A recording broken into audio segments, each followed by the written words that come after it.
ప్రియమైన వాళ్ళారా, ప్రభు యేసుక్రీస్తు నామములో ఈ యొక్క ఉదయకాల సమయాన మీ అందరికి నా హృదయపూర్వక వందనాలు తెలుపుకుంటున్నాను. ఈ రోజంతా కూడా మీరు చేయబోయే అన్ని విషయాల్లో దేవుని హస్తం మీకు తోడయ్యుండి మీకు జయాన్ని కలుగుజేయును గాక. యేసుక్రీస్తు యొక్క పుట్టుకతో సంబంధించినటువంటి మనుషులు అనేటువంటి వ్యక్తులు అనేటువంటి అంశం మీద మనము ఈ యొక్క క్రిస్మస్ దినాల్లో దేవుని యొక్క వాక్యాన్ని మనం ధ్యానిస్తూ వస్తున్నామండి. నిన్నటి దినాన మనము ఆ యొక్క సత్రాన్ని గురించి, సత్రంలో ఉన్నటువంటి మనుషుల గురించి మనం ధ్యానించుకున్నామండి. ఈరోజు కూడా యేసుక్రీస్తుతో ఆయన పుట్టుకతో సంబంధించినటువంటి కొంతమందిని గురించి మనం ధ్యానించుకోబోతున్నామండి. అంటే ఈరోజు మనం ధ్యానించుకోబోయేది ఒక వ్యక్తి కాదు,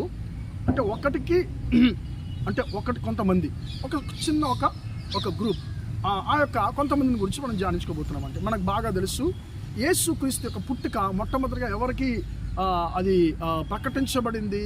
కాపర్లకు. అంటే ఒక్క కాపరి కాదు, కొంతమంది, అంటే ఒకరో ఇద్దరో ముగ్గురో, అక్కడ చాలామంది కొంతమంది ఉన్నారు.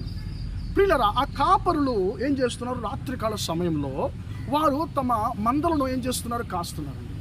కాస్తున్నప్పుడు దేవుని యొక్క దూత, ప్రభు దూత వచ్చి వారి మధ్య నిలబడినప్పుడు వారి చుట్టూ దేవుని యొక్క మహిమ ప్రకాశించినప్పుడు వారు మిక్కిలిగా భయపడుతున్నారు.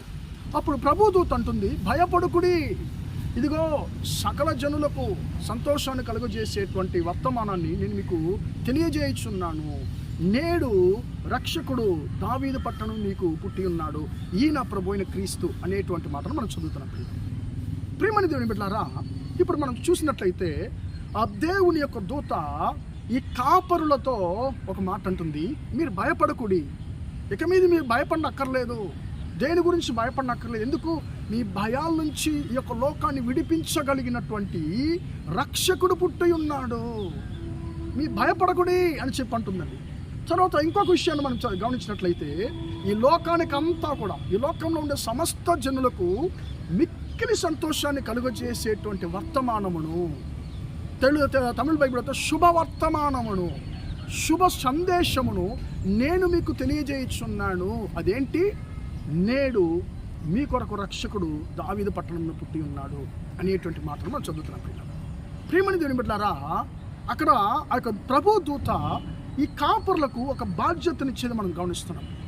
ఆ దూత అంటుంది, ఈ లోకానికి అంతా కూడా మిక్కిలి సంతోషాన్ని కలుగజేసేటువంటి శుభవర్తమానము ఎవరికి నేను తెలియజేయబోతున్నానంటే మీకే తెలియజేయబోతున్నాను.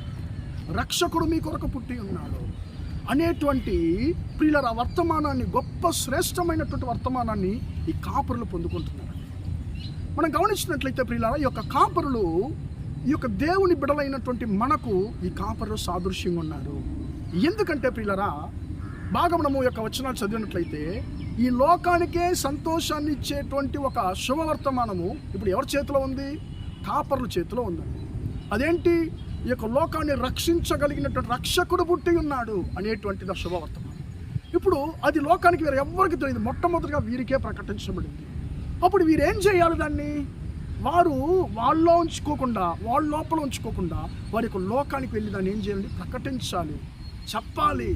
ప్రియులారా, కాపరులు వారికి ఇవ్వబడినటువంటి బాధ్యతను చాలా చక్కగా చేశారు. అందరికీ చెప్పారు, ఇలాగ ఒక రక్షకుడు పుట్టి ఉన్నాడు అనేటువంటి దాన్ని వారు తమకు ఇవ్వబడినటువంటి బాధ్యతను చాలా క్రమంగా చేసినట్లుగా మనం చూస్తున్నాం. ప్రియమైన దేవుని బిడ్డలారా, యేసుక్రీస్తు పుట్టాడు అనేటువంటిది శుభ సందేశం.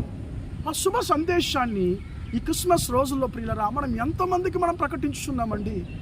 ఆ సంతోషాన్ని మనము ప్రియులారా బయట మనం వెల్లడి చేయడానికి మన గృహాలను మనం అలంకరించుకుంటున్నాము, రకరకాల రంగులు కొట్టుకుంటున్నాము, మంచి కొత్త బట్టలు వేసుకుంటున్నాము. ప్రియులారా, మనలో మనం సంతోషిస్తున్నామే తప్ప ఇతరులకు ఆ సంతోషాన్ని మనము ఎంత పంచుకొని ఉన్నామనేటువంటి దాన్ని ఒకసారి మనము ఆలోచించాలి. ప్రియులారా, ఈ యొక్క లోకానికి మిక్కిలి సంతోషాన్ని కలుగజేసేటువంటి వర్తమానము దేవుని కూడా నీ చేతికి ఇచ్చి ఉన్నాడు దేవుడు. ఈ లోకం సంతోషంగా ఉండడము ఇప్పుడు నీ చేతుల్లోనే ఉంది. ఎప్పుడు ఈ లోకం సంతోషిస్తుంది? ఎప్పుడైతే యేసయ్య పుట్టుకుని ఒక లోకము పాపం నుంచి, శాపం నుంచి నేను విడిపించడానికి ఒక రక్షకుడు పుట్టాడు, నిన్ను ప్రేమించేటువంటి రక్షకుడు పుట్టాడు, నీ పాపముల కొరకు మరణించి నిన్ను విడిపించడానికి ఒక రక్షకుడు పుట్టాడు అనేటువంటి వర్తమానము ఈ యొక్క లోకానికి చెప్పినప్పుడు లోకం సంతోషపడుతున్నారు, నా కొరకు ప్రాణం పెట్టడానికి ఒక వ్యక్తి వచ్చాడని. ప్రియమైన దేవుని బిడ్డలారా, మనకి ఇవ్వబడినటువంటి బాధ్యతను మనం కాపర్ల వలె క్రమంగా చేయాలని దేవుడు ఇష్టపడుతున్నాడు. మనకి ఇవ్వబడినటువంటి బాధ్యతను మనం సరిగ్గా చేస్తున్నామా అనేటువంటిది ఆలోచిద్దామండి. ఈ యొక్క యేసు యొక్క పుట్టుకను జ్ఞాపకం చేసుకుంటున్నటువంటి ఈ దినాల్లో మనకు ఇవ్వబడిన బాధ్యతను సరిగా చేస్తామనేటువంటి దాన్ని ఆలోచిద్దాం, ప్రార్థన చేద్దాం. ప్రేమగల మా తండ్రి, దయగల దేవ, ఇంతవరకు ఈ మాట్లాడిన తండ్రి మీ బిడ్డలు మీరు దీవించండి, ఆశీర్వదించమయ్యా. తండ్రి స్తోత్రమయ్యా. దేవుని యొక్క దూత, కానీ మీ దూత ఆ కాపరులతోలా చెప్పింది, ఈ యొక్క లోకానికి అంతా కూడా సంతోషాన్ని కలుగజేయపోయేటువంటి వర్తమానమును నేను మీకు తెలియజేయుచున్నాను.